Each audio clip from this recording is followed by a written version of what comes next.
Magandang umaga ang bati sa guro at kaklase, may ngiti sa mga labi. Salamat at salitang kay gandang pakinggan.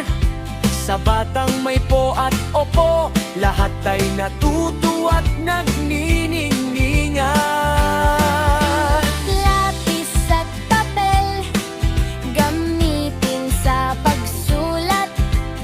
Sa mga kwento at libro, mata ay idilat. Huwag makikipag-away, sa laro ay magbigayan.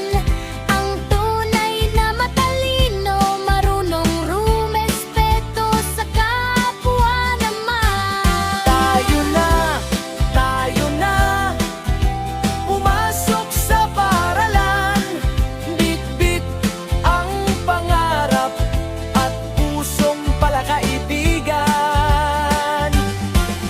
Mag-aral ng mabuti, Talas ng isip hasain, tamang asal at ugali, lagi natin gagawin.